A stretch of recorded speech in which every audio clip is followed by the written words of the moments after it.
لیکن ہم کو حکم ہے کہ تم ہو کون؟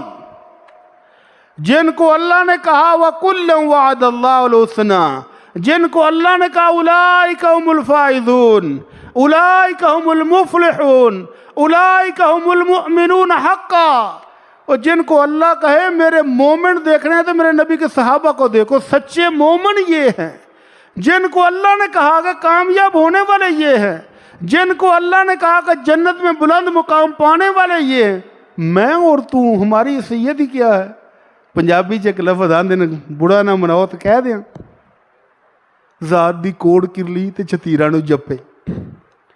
آج دا کو خطیب اٹھے وہ تیری تو حقیقت یہ ہے کہ مسجد کے صدر متھے تے تیوڑی پاڑا تیرا پیشاب نکل جاندہ ہے کہ میری نوکری گئی، میں ان پتہ نہیں اگلا جمعہ پڑھانا ہے کہ نہیں پڑھانا، کامب جاندے ہو۔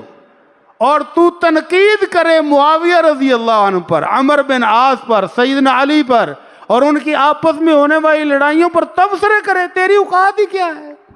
اس لیے اللہ نے کہا کہ زبانیں بند رکھ لو۔ اللہ کے نبی صلی اللہ علیہ وسلم کی تعلیمات کیا ہیں کہ لا تسبوا اصحابی، خبردار میرے صحابہ کے بارے میں کوئی لفظ نہیں کہنا۔